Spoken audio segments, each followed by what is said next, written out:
Et si l'amour ne commençait pas là où tout le monde pense? Et si ce n'était pas le coup de foudre, ni le frisson, ni le choix, mais plutôt le moment précis où deux âmes osent enfin se montrer telles qu'elles sont, blessées, imparfaites, mais réelles. Carl Jung disait que chaque lien profond est une rencontre d'inconscient. Ce que tu aimes chez l'autre, ce que tu redoutes, ce que tu évites, tout cela parle de toi. Mais lorsque deux êtres se reconnaissent au-delà des illusions, quelque chose de rare se produit, un amour qui ne possède pas, mais qui est clair, un lien qui ne guérit pas l'autre, mais qui se guérit ensemble. Reste avec moi jusqu'à la fin, car ce que tu vas entendre ici peut changer ta manière d'aimer, de te relier, et de te rencontrer toi-même. Dans le commentaire épinglé, tu trouveras un e-book spécial. Un compagnon de route. Un espace écrit pour t'aider à traduire ce que tu ressens, en quelque chose de compréhensible, doux et vrai. Et si ce message touche un coin silencieux de ton histoire, abonne-toi à cette chaîne. Ici, on ne cherche pas à te réparer. On t'invite à te retrouver. On parle souvent d'amour comme d'un sentiment, un élan du cœur, quelque chose qui surgit quand deux personnes se plaisent, se comprennent, se désirent. Mais Carl Jung nous propose une vision plus subtile, plus inconfortable, mais infiniment plus transformatrice. Selon lui, l'amour véritable ne commence pas avec la passion, mais avec la présence, pas avec le plaisir, mais avec la conscience.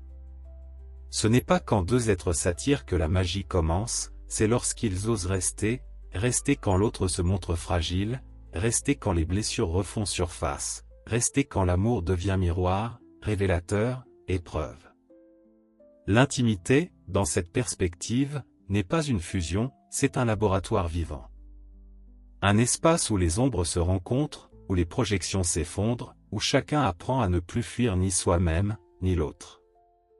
Et c'est dans ce feu discret, dans cette lumière douce qui ne brille pas pour être vue mais pour réchauffer, que l'alchimie du couple prend forme. Pas l'alchimie des débuts passionnés, mais celle qui se forge dans les silences partagés, dans les pardons muets, dans les regards qui disent « je suis encore là ». Cette vidéo est une invitation à voir l'amour autrement, à le vivre autrement, non pas comme un refuge contre nos blessures, mais comme un lieu sacré où elles peuvent enfin être vues, accueillies et transformées. Quand deux âmes choisissent de se guérir ensemble, ce n'est pas un conte de fées, c'est un pacte silencieux, un travail sacré. La plupart des gens croient que l'amour, c'est s'aimer malgré les blessures. Mais dans l'alchimie d'un couple conscient, l'amour naît à travers les blessures, pas en les niant, mais en les regardant droit dans les yeux. Jung disait que toute relation intime active des zones de notre inconscient que nous n'avons jamais osé explorer seuls. Et dans un couple, cela devient une vérité vivante. Car aimer vraiment, c'est se laisser traverser. C'est voir l'autre devenir le reflet d'un parent qui a manqué, d'une peur que l'on croyait disparue, d'un besoin que l'on n'osait plus ressentir. Ce que l'autre réveille en nous, ce n'est pas seulement de l'amour, c'est une mémoire. Une mémoire émotionnelle, archaïque, profondément enracinée, qui demande à être entendue, reconnue, honorée. Et c'est souvent là que les couples se brisent. Parce qu'ils croient que la douleur qui surgit est causée par l'autre, alors qu'elle est simplement révélée. L'autre ne nous blesse pas, il touche ce qui était déjà là, ce qui n'avait jamais été soigné. Mais quand deux êtres ont cette lucidité, cette tendresse, cette conscience, alors quelque chose de rare s'ouvre. Ils cessent de s'accuser, de se fuir, de se défendre.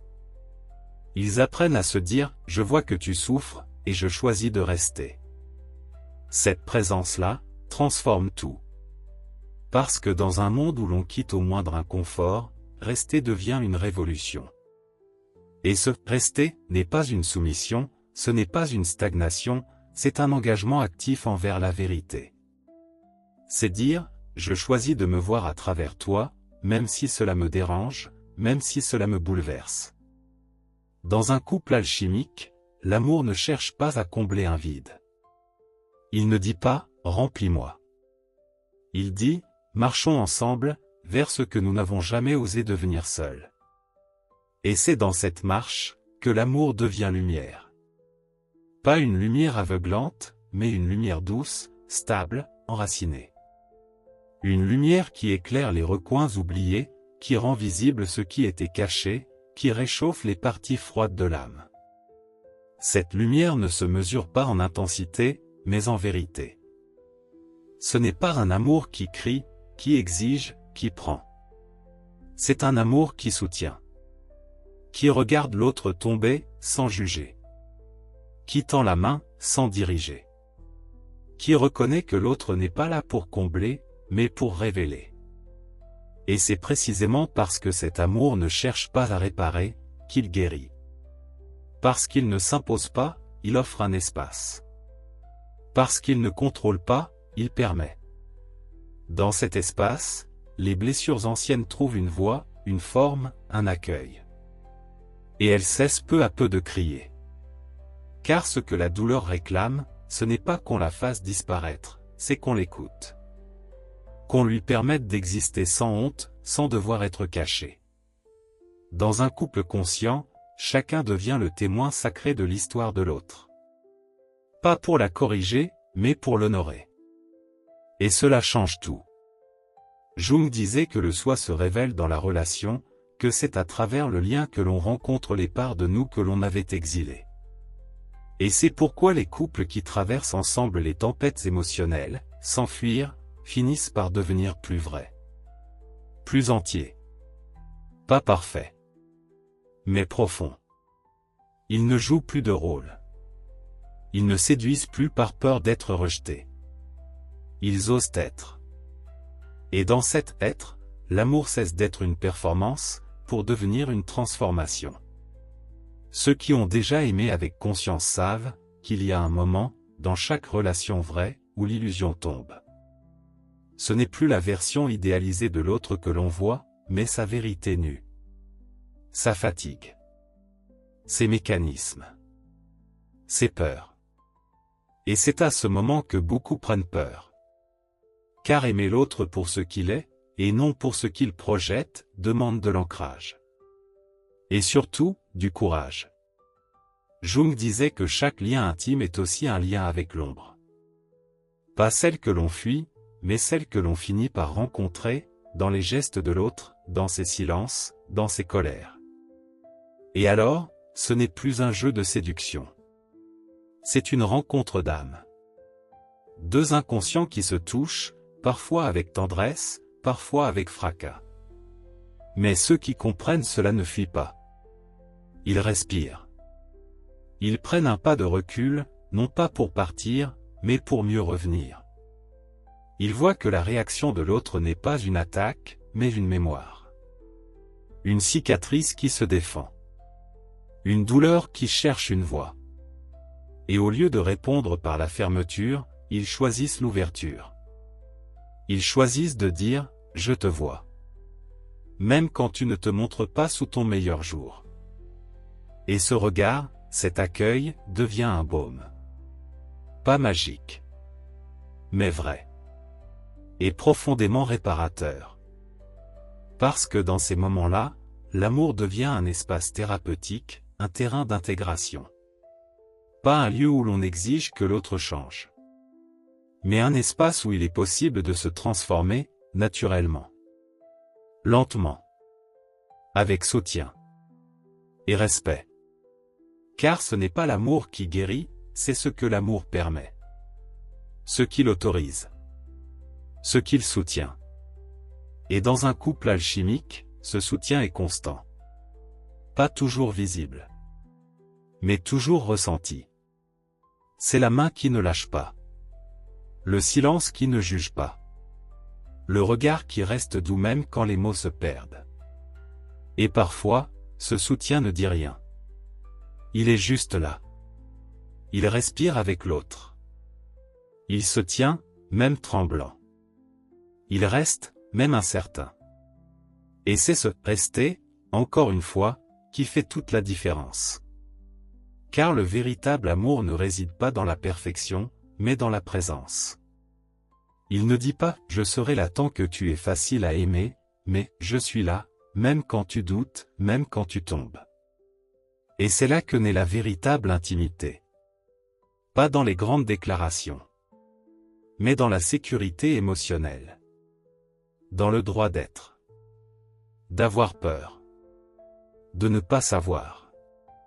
Et de ne pas être rejeté pour ça. C'est ce type d'amour qui devient lumière. Une lumière qui n'éblouit pas, mais qui éclaire les coins oubliés, ceux que même nous, parfois, n'osons pas regarder. Et quand cette lumière est partagée, quelque chose de sacré se forme. Une alliance invisible. Une mémoire nouvelle. Une confiance qui grandit doucement, mais profondément. Il arrive un moment, dans une relation consciente, où l'on comprend que l'amour n'est plus seulement un choix du cœur, mais aussi une posture de l'âme. Quand deux êtres s'aiment en pleine conscience, ils cessent de rejouer les mêmes blessures. Ils cessent de chercher dans l'autre un parent, un sauveur, une béquille, et commencent à se regarder comme des compagnons d'évolution. Jung parlait de l'alchimie comme un processus où deux éléments, en fusionnant, se transforment et donnent naissance à quelque chose de nouveau. C'est exactement ce qui se passe quand deux âmes osent marcher ensemble, sans masque, sans rôle imposé, avec la volonté de se rencontrer vraiment. Dans cet espace sacré, les blessures n'ont plus besoin d'être cachées. Elles deviennent visibles. Reconnaissables. Non pas pour être corrigées à tout prix, mais pour être tenues, vues, accueillies. Ce que tu n'as jamais pu dire, tu le dis enfin. Ce que tu as toujours eu peur de montrer, tu le montres. Et l'autre, au lieu de fuir, reste. Il reste même quand c'est inconfortable. Même quand la lumière est faible. Même quand l'ombre revient frapper à la porte. Et dans cette persévérance silencieuse, naît une guérison que rien d'extérieur ne peut offrir. Parce qu'elle ne dépend pas des circonstances. Elle naît d'une alliance intérieure. D'un engagement mutuel à être vrai, même dans l'imperfection. Même dans le doute. Ce n'est pas un amour spectaculaire, mais c'est un amour fondamental. Celui qui construit, brique après brique, une maison intérieure que l'on n'a jamais eue. Une maison où l'on peut s'asseoir, respirer, et dire, ici, je peux exister. Et alors, les mots changent. On ne dit plus, tu m'as blessé, on dit, ça a réveillé quelque chose en moi. On ne dit plus, tu dois changer, mais, j'ai envie d'évoluer avec toi. On ne se dispute plus pour avoir raison, mais pour se retrouver. Chaque conflit devient un miroir. Chaque tension, une porte vers une compréhension plus profonde. Et surtout, on ne se quitte plus dès que c'est difficile. On reste. On apprend.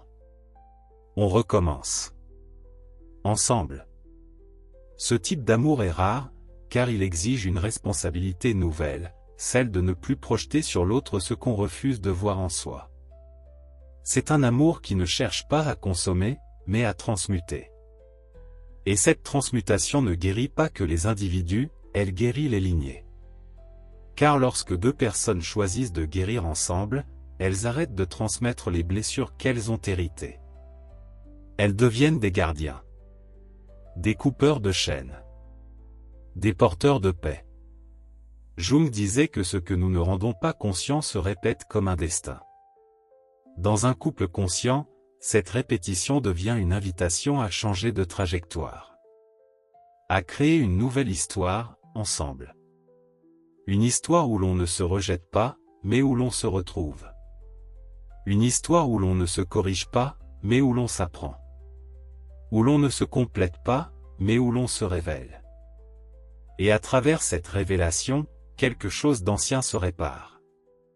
La petite fille blessée qui croyait qu'elle devait mériter l'amour, est enfin aimée sans condition. Le petit garçon qui a grandi trop vite, persuadé qu'il ne pouvait compter sur personne, découvre qu'il peut être soutenu sans devoir toujours être fort. Ce n'est pas un rêve, c'est une réalité que l'âme reconnaît.